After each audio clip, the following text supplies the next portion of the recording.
اللهم صل على سيدنا محمد اللهم صل على سيدنا محمد. اور ایک دفعہ موسیٰ علیہ السلام نے کہا ارنی انظر الی، یا اللہ میں تھوڑی سی جھلک دکھا.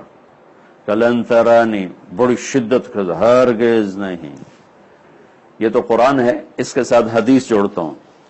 موسیٰ لن یرانی حی الا مات، مجھے زندہ دیکھے گا مر جائے گا. ولا رطب الا تدہدہ، مجھے کوئی تر چیز دیکھے گی تو خشک ہو جائے گی.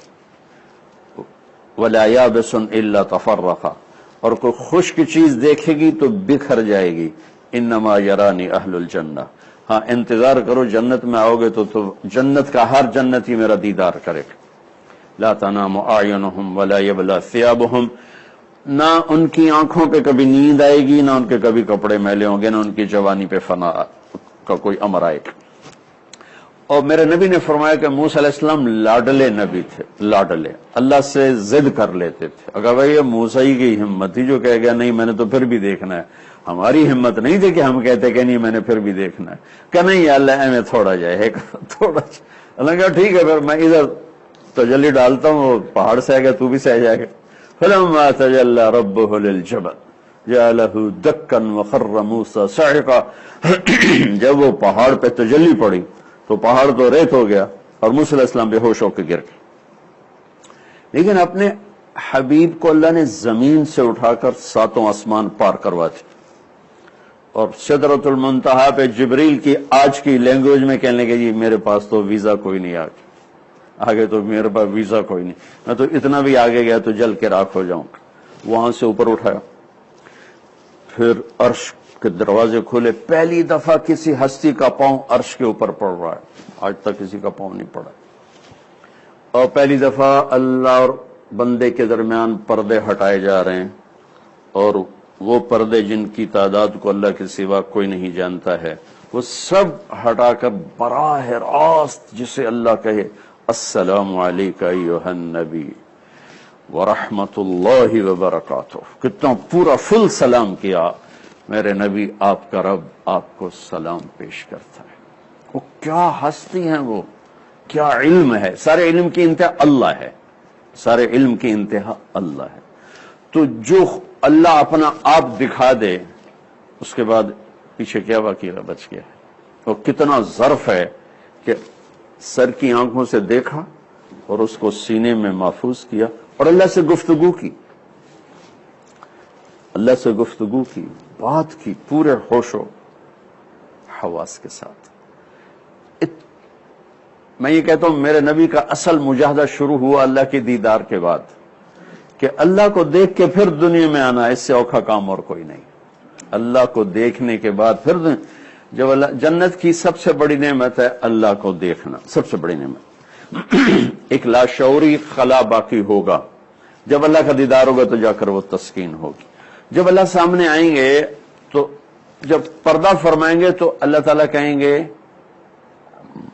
کہ چلو بھائی مجلس ختم. کہیں گے نہیں یا اللہ مہربانی بس تو ہمیں اپنا دیدار کراتا رہے.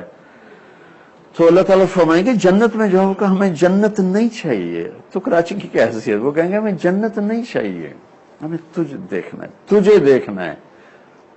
کہ وہ جنت کی حوریں جو مومنین اور مومنات یعنی مرد عورت اہل ایمان، یہ تو وہاں مجلس میں اکٹھے ہوں گے لیکن حوریں اپنے اپنے ٹھکانوں پر ہوں گے. اللہ تعالیٰ کہیں گے تمہاری حوریں وہ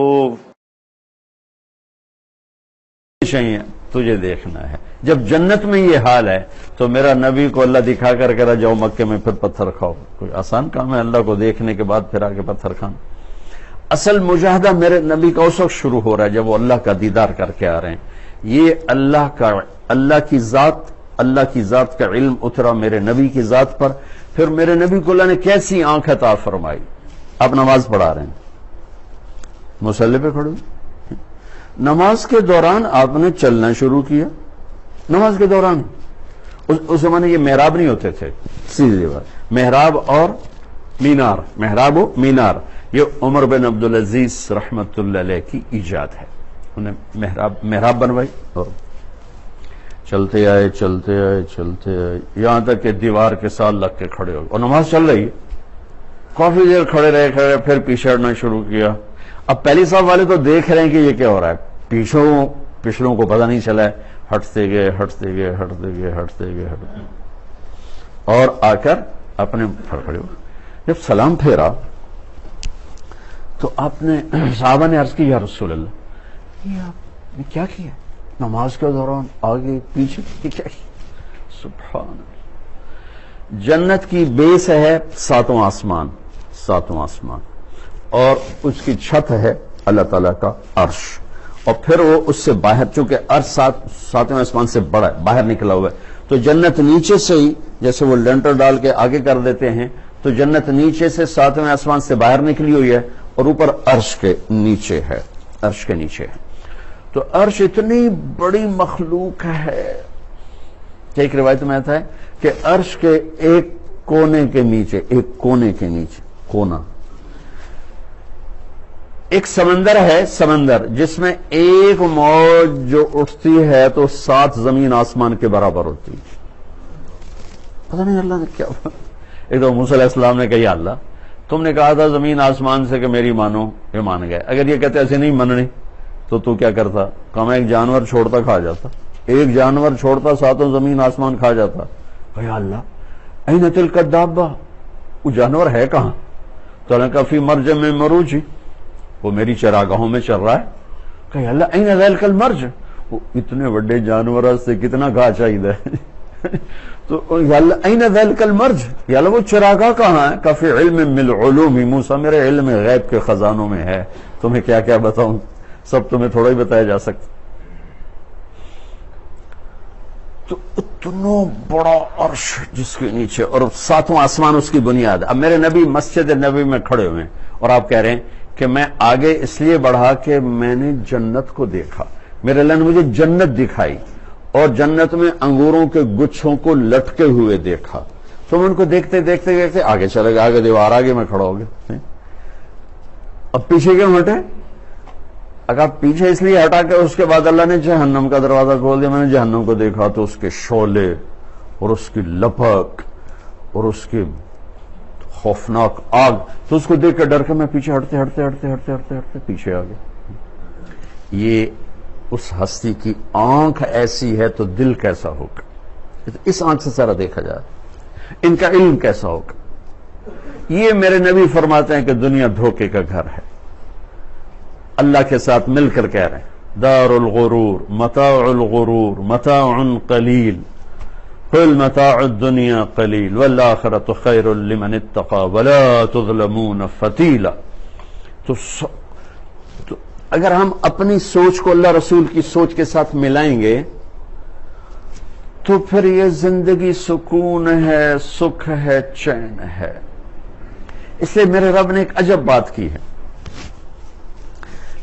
لقد کان لکم فی رسول اللہ اسوۃ حسنہ. انسان دکھ، مصیبت، غم سے گھبراتا ہے اور خوبصورتی کی طرف کھنچتا ہے، یہ اس کی نیچر ہے. وہ خوبصورتی شکل میں ہو کھنچے گا، آواز میں ہو کھنچے گا، کسی منظر میں ہو، کسی گھر میں ہو. حسن کے لیے دلیل کوئی نہیں، وہ بلا دلیل ہے. 14ویں کے چاند کو پاگل سے پاگل بھی نہیں کہے گئے کہ سونا میں دسو تو صحیح،